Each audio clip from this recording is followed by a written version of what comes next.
ശരത്ചന്ദ്ര ചത്തോപാധ്യായുടെ 1917 ഇറങ്ങിയ ദേവദാസ് എന്ന ബംഗാളി നോവൽ അത് ഒരുപാട് തവണ സിനിമയാക്കപ്പെട്ടിട്ടുള്ളതാണ്. ദിലീപ് കുമാറും ഷാരൂഖ് ഖാനൊക്കെ നായകനായിട്ട് ഈ ദേവദാസ് എന്ന കഥാപാത്രമായിട്ട് വന്ന് ഒരുപാട് സിനിമകൾ നമ്മൾ കണ്ടിട്ടുള്ളതാണ്.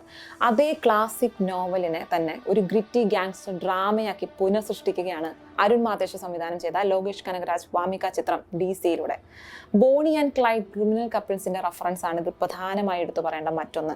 അവരുടെ ലൈഫ് സ്റ്റൈൽ ദേവദാസിന്റെ കഥയുമായിട്ട് മേർജ് ചെയ്താൽ കിട്ടുന്ന എന്താണോ അതാണ് യഥാർത്ഥത്തിൽ DC. ലോകേഷ് കനകരാജ് എന്ന് പറയുന്ന സംവിധായകൻ അയാളുടെ സംവിധായക കുപ്പായ അഴിച്ചുവെച്ച് ക്യാമറയ്ക്ക് മുന്നിലേക്ക് കടന്നു വന്നു എന്നതിനപ്പുറം നായകനായി ഒരു മികച്ച പെർഫോമറായി സിനിമയിലുടനീളം ഈ സിനിമയെ ഷോൾഡർ ചെയ്ത് നിർത്തുന്നു എന്നതാണ് DC നമുക്ക് തിയേറ്ററിൽ തരുന്ന സർപ്രൈസ് ഫാക്ടർ.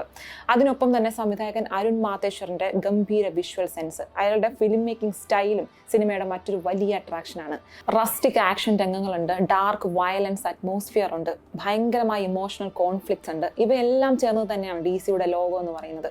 പോലീസിന്റെ തെറ്റായ പ്രവൃത്തി മൂലം വിദ്യാഭ്യാസം വിലക്കപ്പെടുന്ന ഒരു പയ്യന്റെ കുടുംബത്തിൽ നിന്ന് അയാളുടെ കഥയിൽ നിന്നാണ് സിനിമ തുടങ്ങുന്നത്. അതിൽ പതിയെ എൻ്റർ ആവുന്ന ദാസ് പിറകെ മറ്റു പല ക്രൈമും ചെയ്യേണ്ടി വരുന്നതാണ് കഥ. സ്ക്രിപ്റ്റ് അരുണിനൊപ്പം തന്നെ ഫ്രാങ്ക്ലിൻ ജേക്കബും അരുൺ രഞ്ജനും ചേർന്നാണ് എഴുതിയിട്ടുള്ളത്. D എന്നാൽ ദേവദാസ്, C എന്നാൽ ചന്ദ്ര. ഇവരെ തമ്മിൽ ഒന്നിപ്പിക്കുന്ന ഒരു ട്രാവലാണ് സിനിമയുടെ ആദ്യ പകുതിയിൽ നമ്മൾ കാണുന്നത്. ഇന്റർവെൽ ബ്ലോക്കിൽ ഇങ്ങനെ സ്ക്രീനിൽ എഴുതി കാണിക്കും മാഡ്നസ് മീറ്റ്സ് മാഡ്നസ് എന്ന്. ഈ ഒരു ജേർണിയിൽ കഥയ്ക്കും വിഷ്വൽ ലാംഗ്വേജിനും കരുത്താവുന്ന മറ്റൊരു ഫാക്ടറുണ്ട്, ബാക്ക്ഗ്രൗണ്ട് സ്കോർ. അനിരുദ്ധ് ഇതുവരെ ചെയ്തു വെച്ചിട്ടുള്ളതിൽ വെച്ച് എനിക്ക് ഏറ്റവും ഇഷ്ടപ്പെട്ടതും സ്ട്രൈക്കിംഗ് ആയിട്ട് തോന്നിയതുമായിട്ടുള്ള ഒരു മ്യൂസിക് ആൽബമാണ് DC. മുൻപ് തോന്നിയിട്ടുണ്ട് ഒരു സിനിമ കണ്ടുകൊണ്ടിരിക്കുമ്പോൾ ആ ആസ്വാദനത്തെ കടത്തി അതിൻ്റെ ബീജി ശ്രദ്ധിക്കപ്പെടാതിരിക്കുക എന്നിടത്താണ് സ്കോർ മികച്ചതാവുന്നതെന്ന്. പക്ഷെ ആ ധാരണയെ പാടെ മാറ്റിമറിച്ചു DCയിലെ അനിരുദ്ധിൻ്റെ വർക്ക്. ഓരോ പോയിന്റിലും സ്കോർ ശ്രദ്ധിക്കപ്പെടുന്നു, വിഷ്വൽ ഗ്രാമർ അതിനോട് സഹകരിക്കുന്നു എന്ന തരത്തിലുള്ള വ്യത്യസ്തമായ സമീപനമായിരുന്നു ഇത്തവണ അനിരുദ്ധ് സിനിമയിൽ കൊടുത്തിട്ടുള്ളത്. ആക്ഷൻ വയലൻസ് രംഗങ്ങളിലെ സൂക്ഷ്മതയാണ് മറ്റൊരു പ്രധാന ഘടകം. ഗാങ്സ്റ്റർ പടങ്ങളിൽ നമ്മൾ സ്ഥിരം കണ്ടിട്ടുള്ള അടി ബഹളത്തിനപ്പുറം ലോകേഷിന്റെ ആക്ഷൻ സ്റ്റൈലിൽ നമ്മൾ കൺവിൻസിങ് ആവുന്നു എന്നിടത്താണ് ഈ സിനിമ വിജയിച്ചിട്ടുള്ളത്. അയാൾ അടിക്കുന്ന ഓരോ അടിയും വെക്കുന്ന ഓരോ വെടിയുണ്ടകളും ജസ്റ്റിഫയബിൾ ആണ്. നായകൻ ക്രിമിനൽ ആണെങ്കിൽ അയാൾക്ക് വേണ്ടുന്ന ന്യായീകരണങ്ങൾ നിരത്തി വെച്ചുകൊണ്ട് തിരക്കഥ എഴുതുക എന്നത് പതിവ് ഗ്യാങ്സ്റ്റർ സിനിമകളുടെ ഒരു ഫോർമുലയാണ്. ഇവിടെയും അത് തന്നെയാണ് ഫോളോ ചെയ്തിട്ടുള്ളത്. വില്ലൻ പോലീസാണ്.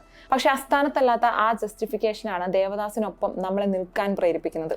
അതിനേക്കാളേറെ അയാൾ ഒരു ഫെമിനിസ്റ്റ് ആണ്.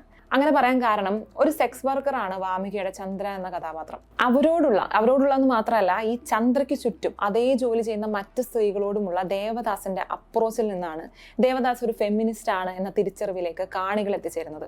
പടത്തിലെ മറ്റ് കഥാപാത്രങ്ങൾക്കും വ്യക്തമായ ക്യാരക്ടർ ആർക്ക് കൊടുക്കാൻ തിരക്കഥയ്ക്ക് ആയിട്ടുണ്ട്.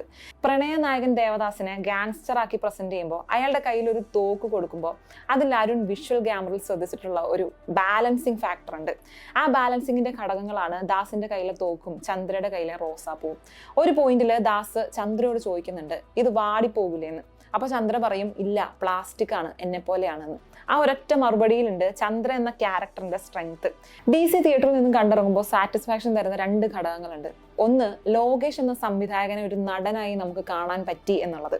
മറ്റൊന്ന്, അനിരുദ്ധിന്റെ സംഗീതം കൂടുതൽ എക്സ്പ്ലോർ ചെയ്യാൻ പറ്റി എന്നുള്ളത്. എന്തായാലും ഒരു തിയേറ്റർ മസ്റ്റ് വാച്ച് എക്സ്പീരിയൻസ് ആണ് DC.